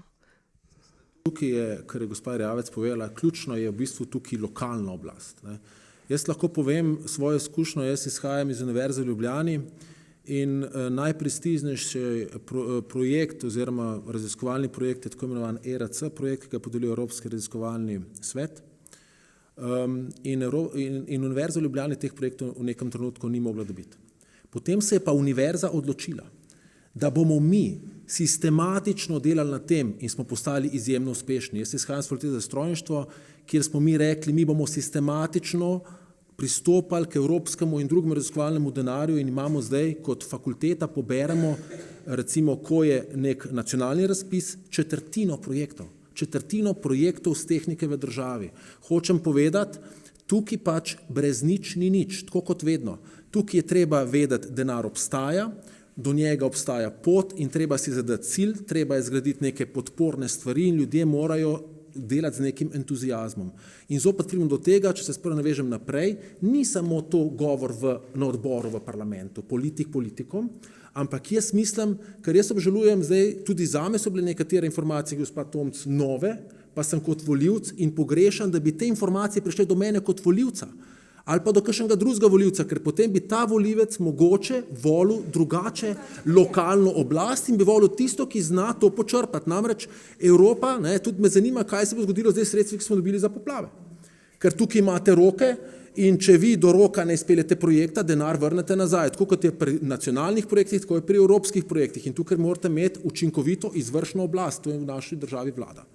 In se pravi, to sem jaz hotel prej povedati in tukaj pa pogrešam, tukaj pa ne vidim nobenega evropskega poslanca, ki je to naredil, da bi te informacije prenašal direktno volivcem. Volivcem bi mogel povedati, glejte, če ne boste, vi ste izvolili te ljudi, vi jih lahko tudi edini odstavite in vi lahko edini na njih pritisnete, na poslance, na vlado. Če tega ne boste naredili, se vam slabo godilo za to in za to. In to sem jaz pač pogrešal. Jaz vem, da to je izjemen napor, to je garaško delo, sploh če je napačna vlada gor, tista, ki mogoče ne dela, ne prideš do medijev, pa vendarle, kot sem rekel, z 10-letnih izkušenj, vem, da se da.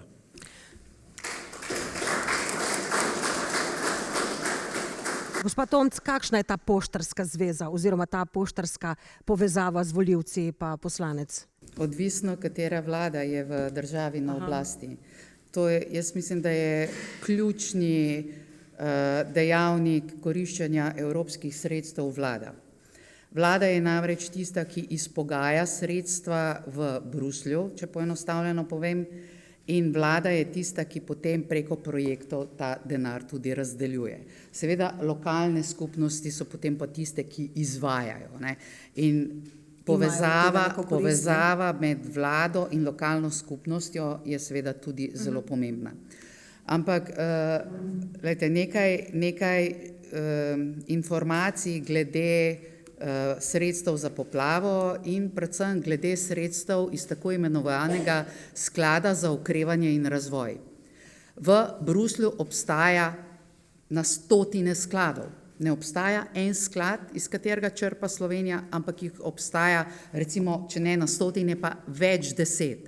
Jaz sama v Evropskem parlamentu vodim eno skupino, kjer dodeljujemo sredstva iz sklada, iz globalizacijskega sklada, zelo bogatega sklada, kjer smo recimo v preteklih 2 letih sofinancirali največje letalske družbe v vsej Evropi, v celi Evropi, ki so propadale zaradi različnih globalnih okoliščin, covida in tako naprej.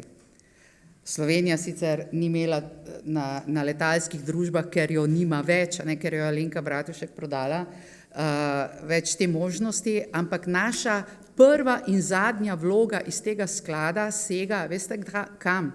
V obdobje, ko je še živelo podjetje Mura. Spomnite se, kdaj je to bilo. Takrat je dobila Slovenija iz tega sklada 2 milijona 100 evrov in nikoli več. Zakaj ne? Ne zato, ker ni denarja, ker se nikoli ni prijavila. In to je naš problem. ker se ne prijavljajo, ker ne znajo počrpati teh sredstev. Sklad za okrevanje in razvoj je Slovenija, Janševa vlada, zagotovila 6 milijard evrov evropskega denarja za Slovenijo. Zato, da smo ta denar dobili, smo morali predložiti nek načrt. V tem načrtu piše, da bomo črpali ta sredstva, bomo naredili pokojninsko reformo, zdravstveno reformo, vse smo mogli napisati. To je pomembno, zakaj? Zaradi tega, ker seveda evropski denar pa vendarle, čeprav ga je veliko, se ne tala kar tako na lepe oči, ampak vprašajo, ali ste vi to, kar ste obljubili, tudi naredili, in ko rečemo, smo naredili, rečejo, kle imate milijardo. Drugače jo pa ni.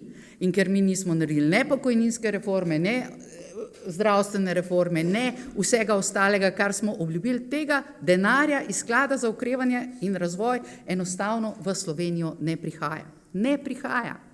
Kar se tiče poplav, glejte, tukaj je bila Evropa izjemno radodarna. 400 milijonov evrov smo dobili in tega denarja bi dobili, ne, nismo ga dobili.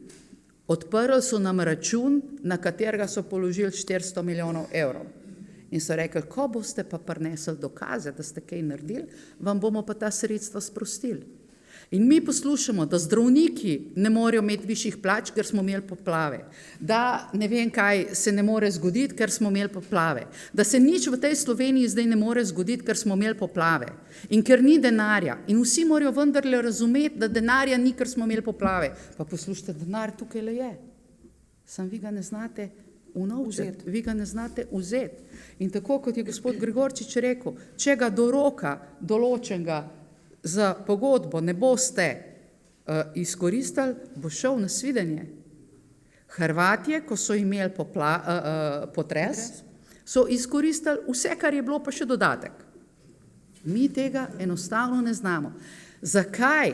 Zakaj pa se v Sloveniji to res tako zelo počasi in neučinkovito odvija v času levih vlad? Ker mi smo pokoristili vse. Mi smo vse projekte prijavili, mi smo jih zaštartali in denar smo pokoristili iz tistih sredstev, kar je bilo. En razlog je to, da ne znajo, da niso zainteresirani, drugi razlog je pa tudi to, da se evropski denar kar zelo natančno nadzira. In ko bo Alenka Bratušek zgradila železniško postajo za 175 milijonov evrov, kar je enormno denarja, kjer nikomur ni jasno, zakaj lahko sploh zapraviš. Mogoče bodo, ampak če bodo zlate pipe, bodo prišli iz Evropske komisije in bodo rekli, poslušajte vi, zakaj ste pa vi zlate pipe tukaj le ugradili, to pa ni okej. In bomo ta denar lepo vrnili.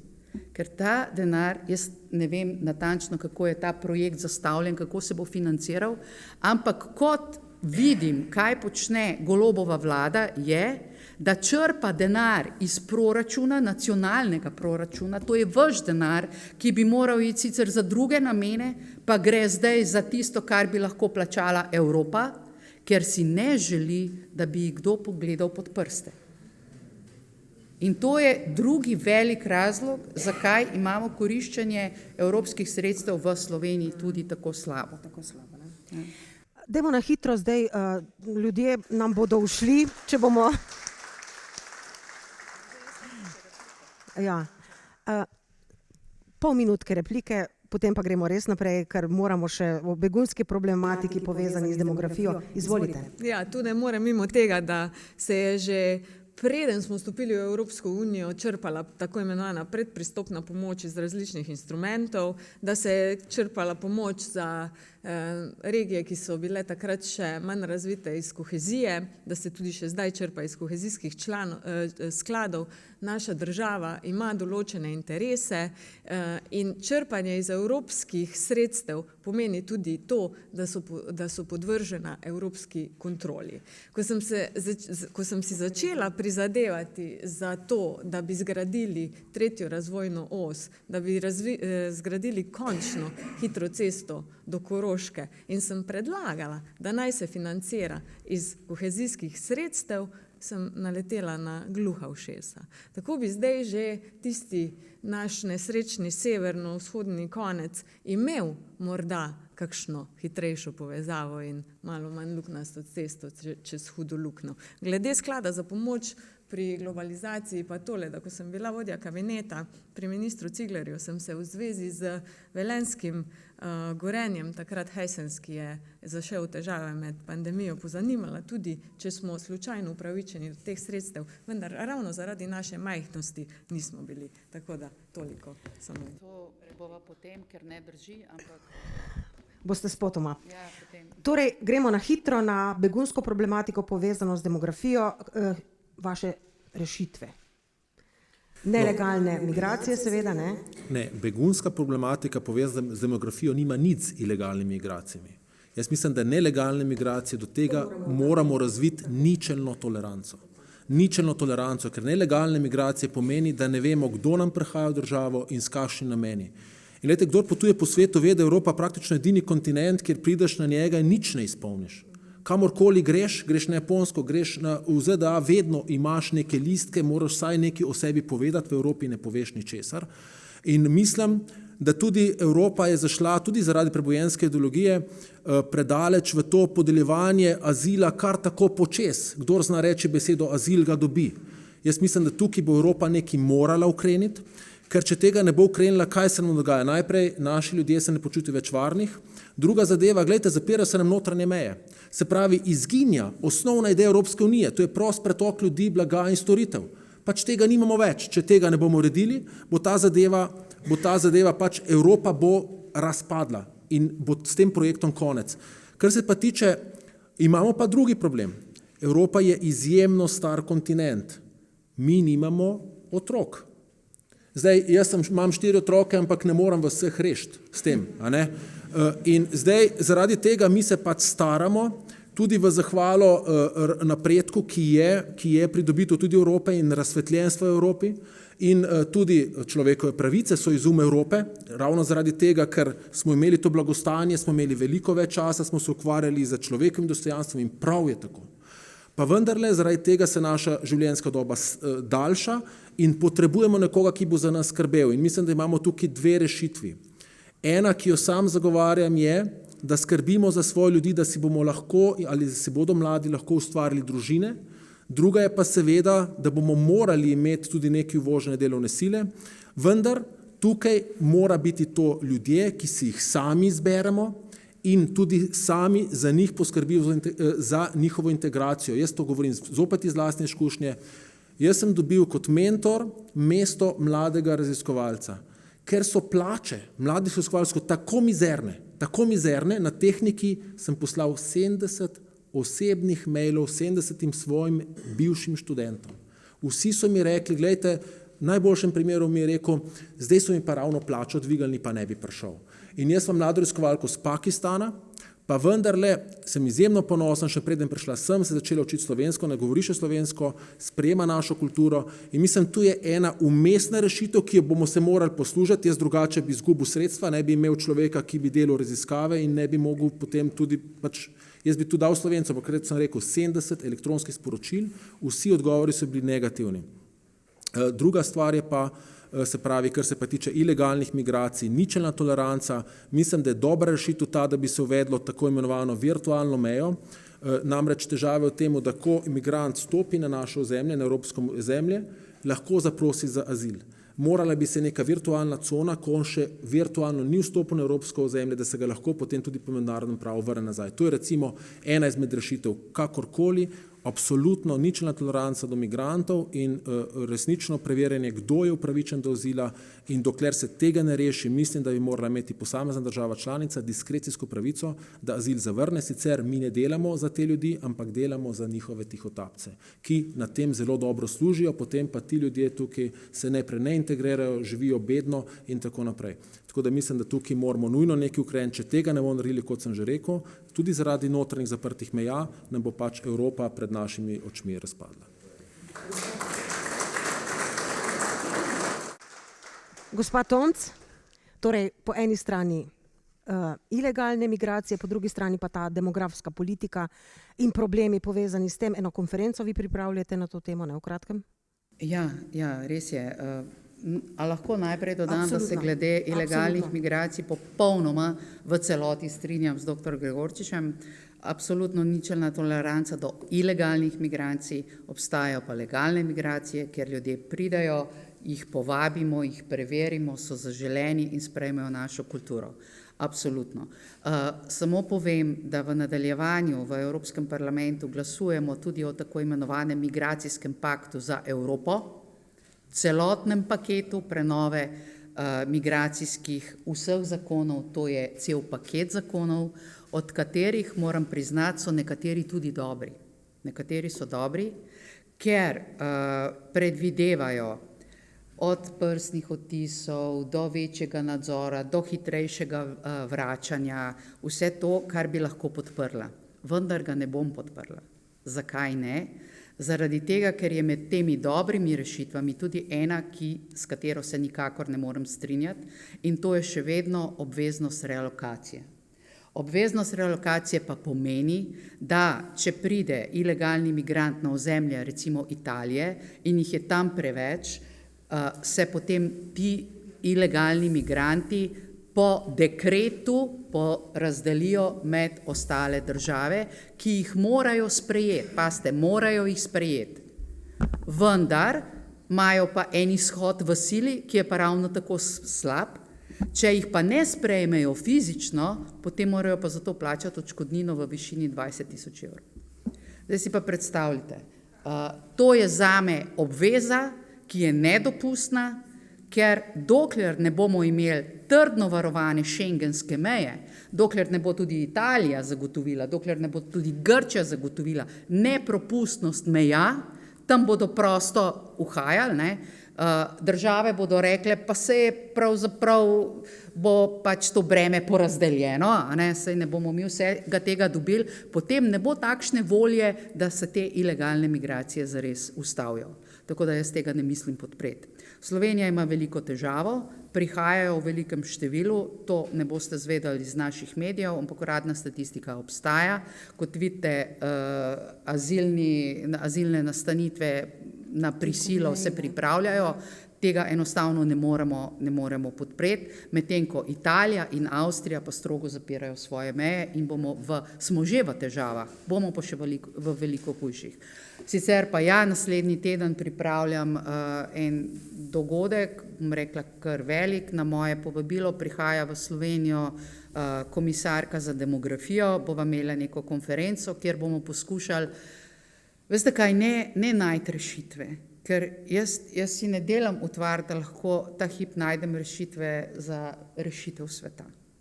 Ampak ves čas si prizadevam, sem tudi predsednica enega odbora v Evropskem parlamentu za demografijo, da bi poleg vseh teh kriz, ki jih imamo, ekonomska kriza, migrantska kriza, covid kriza, mi živimo v permanentnem kriznem času, ampak v ozadju vseh teh kriz je ena gromozanska dolgoročna kriza, to je pa demografska kriza.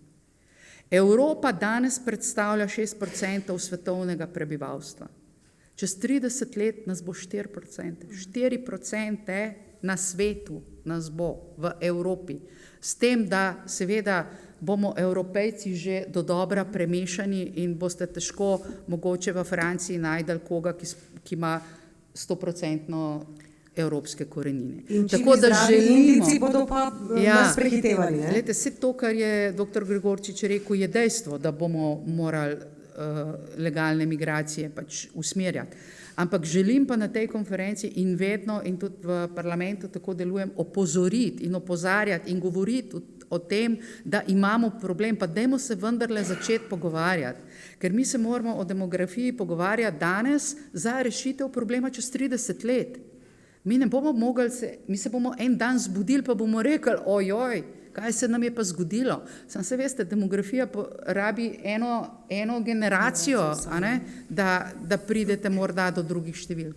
Tako da se mi zdi, da je to področje, ki je popolnoma podcenjeno pri naših razpravah in se trudim za to, da bi bilo bolj videno, bolj slišano in da bi vendarle začeli sprejemati neke pametne politike, ki bodo vodile v več rojstev, ne? Predvsem v boljšo družinsko politiko, spodbujanje družinskega življenja, spodbujanje vsega, kar nam bo pač povečalo rodnost in zagotovilo, da se bomo pravzaprav sploh ohranili v Evropi. Hvala.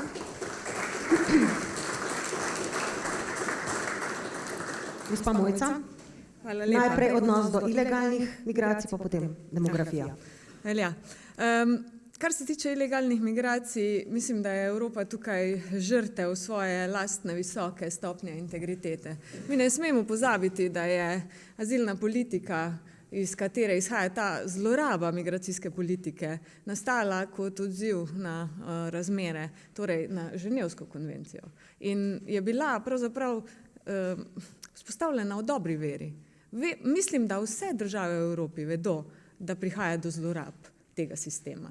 Zakaj pa se tako dolgo niso zmogli dogovoriti o izboljšavah, pa je ravno v tehničnih predpisih velja namreč soglasje.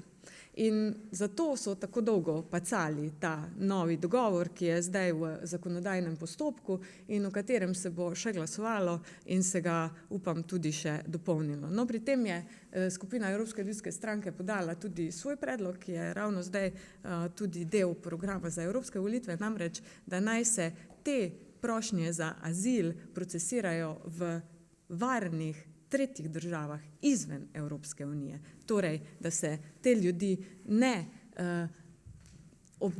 njihove prošnje za azil ne obdela v Evropski uniji znotraj šengenskega območja, po katerem se potem seveda prosto gibajo, ampak že prej. Tako da tukaj je žal prišlo do resnično zlorabe te migracijske oziroma azilne politike. Vsakdo, ki samo izusti besedico azil, ima pravico do obdelave svoje prošnje, ki pa ne sme biti množična, ampak individualizirana. In zato prihaja do dolgotrajnih postopkov in ti ljudje se izgubijo, preden bi jih lahko potem vrnili v njihove države, o čemer pa sedanja ureditev že tudi govori, ampak se to v praksi zelo redko izvaja. Tako da tu so potrebne izboljšave in jaz verjamem, da je Evropska komisija pri tem zasledovala ta nek cilj. Do resnične izboljšave v Evropi pa bo še preteklo nekaj vode. Kar pa se tiče migracij, leta 2007 sem magistrirala ravno iz te tematike na Univerzi v Lövnu v Belgiji, kjer sem se ukvarjala z migracijsko politiko Slovenije že takrat. In v svoji tezi sem priporočila, da se delovne migracije izvajajo na podlagi potreb. To zagovarjam še danes. Mi imamo številne primere dobre prakse, ko nam tujci zapolnjujejo tista delovna mesta, za katere pač ne moremo najti kadra v Sloveniji. Mi vemo, da imamo rekordno stopnjo zaposlenosti in zelo zgodovinsko nizko stopnjo brezposelnosti. Če želimo ohraniti tiste pravice, ki jih imamo in na katerih temelji naša družba, socialne pravice, pokojninske pravice, zdravstvene in tako naprej, bomo morali zagotavljati isti standard. To pa s tem, da se nam družba stara, da imamo vedno manj zaposlenih, da sedaj delata 1,6, kmalu pa bo 1,2 za enega upokojenca, pač ne bo mogoče z našo stopnjo rodnosti, kar ste povedali. Sveda so tu tudi izboljšave na nivoju digitalizacije, avtomatizacije, vendar morajo iti ukrepi z roko v roki. In tu se navezujem na demografsko politiko, ko sem bila vodja kabineta, smo uvedli številne ukrepe za družine, brezplačen vrtec za drugega otroka, se na srečo še vedno ohranja. Upam, da ga ne bo spet kakšna vlada ukinila, tako kot nazadnje. Uvedli smo lažje združevanje poklicnega in družinskega življenja z enostavnejšim delom od doma, kar omogoča staršem, da manj časa preživijo na poti v službo. Za delo s skrajšanim delovnim časom smo uvedli nadomestilo do polne, prispevke do polne plače in ne samo do minimalne, kar ugodno vpliva na pokojninske pravice. Poleg tega pa smo omogočili tudi enemu od staršem, da biva z bolnim otrokom do 14. leta. Tako da to so vse tisti ukrepi, ki pripomorejo k temu, da se demografska situacija nekoliko izboljša, seveda pa gre za dolgoročno strategijo, ki mora biti celostna. Torej, migracije, delo, trg dela in pa demografija so politike, ki se povezujejo in kjer moramo biti zelo, zelo previdni in zelo, zelo konkretni, da bomo dosegli tisto, kar si želimo. Zdaj pa še glede gospe komisarke Dubravke Šuica, ki se bo oglasila tudi na našem dogodku. Ženska zveza Nove Slovenije pa bo priredila konferenco z naslovom Ženske in njihov prispevek k demokraciji, kjer bo gotovo govora tudi o teh tematikah, ki sem jih pravkar naslovila. Se zelo veselimo v Ljubljani prihodnji teden. Ja, hvala. Čas je neusmiljen sodnik. Zdaj moram reči samo še to, da poveste, razložite, povabite ljudi na volišča. Zakaj pravzaprav, zakaj bi mi pa res šli 9. junija na volitve?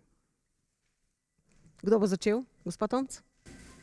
Zato, ker je to izjemno pomembno za našo prihodnost, ne samo evropsko prihodnost, za slovensko prihodnost.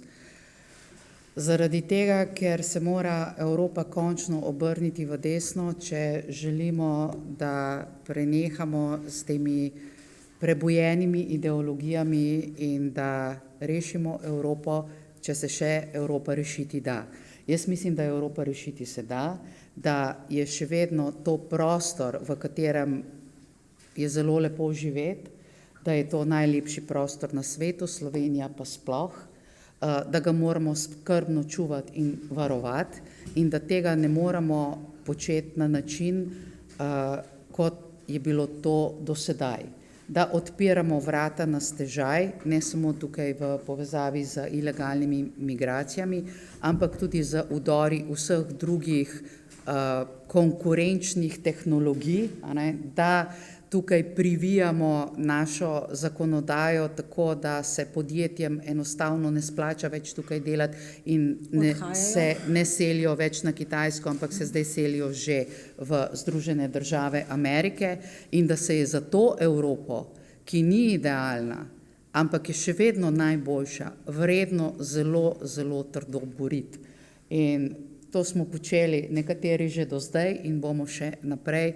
Vas pa seveda vabim, da se udeležite teh volitev, da bo Slovenija morda dosegla boljši rezultat kot na prejšnjih volitvah, kjer nas je bilo samo 28% vseh volilnih upravičencev na voliščih in zato se potem ne gre čuditi tudi takšnim rezultatom, ker verjemite, nekateri so zelo zainteresirani in bodo naredili vse, da bodo zadržali to svojo pot, po kateri peljajo Evropo tja, kot jo oni želijo. Mi pa želimo to obrniti, zato potrebujemo vaše glasove in vašo udeležbo na volitvah.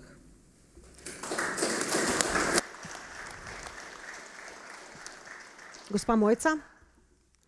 Jaz sem začela, ko sem vam razlagala, zakaj sem se odločila za vstop v politiko in zakaj sem pristala na kandidaturo na listi za Evropski parlament, sem začela s tisto vizijo, ki so jo imeli ustanovni očetje Evrope. Jaz verjamem še vedno v to, da je evropski način povezovanja najboljši način povezovanja držav, ki želijo ohraniti svojo suverenost in svoje tradicije, ob tem, da imajo največ koristi od večstranskega sodelovanja.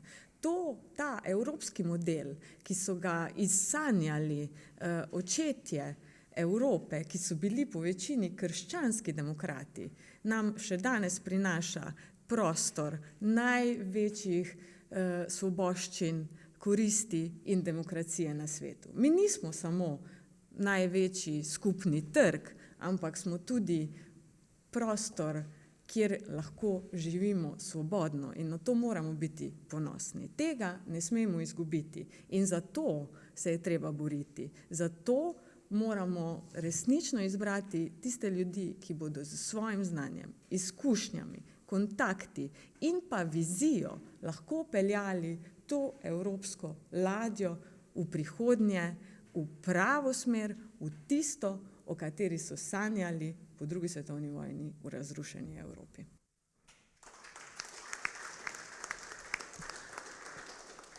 Da bo moška beseda zadnja, vam dajem tokrat kot zadnjemu besedo.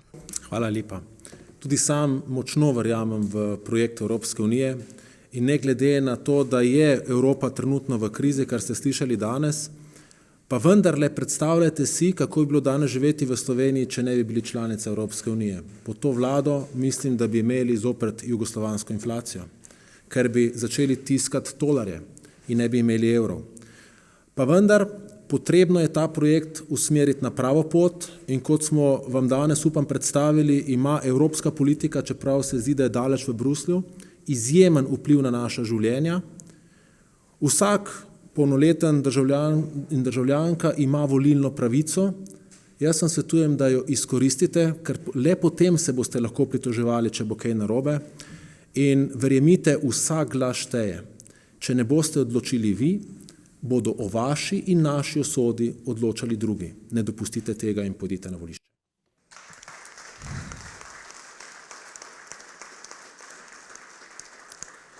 Dragi gostje, časa nam je zmanjkalo. Veliko je tem, o katerih sploh nismo rekli nobene, ampak mogoče bo pa še kakšna priložnost. Si jo bomo že še mogoče našli, ne? Tako da res vsem trem iskrena hvala. Bili ste, ne? Dobri.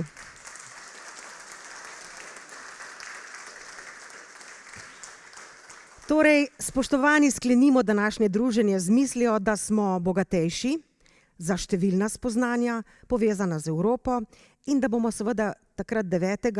junija zjutraj, ko se bomo zbudili in bomo rekli, zdaj pa res gremo na volišče, vsi bomo šli tja, da se bomo odločili prav in bomo res izbrali tistih 9 pravih, ki nas bodo zastopali, ki bodo znali skočiti kot majhna žaba skoči daleč, da bo res se slišal glas Slovenije, da bo Slovenija postala pomemben akter v evropskem prostoru.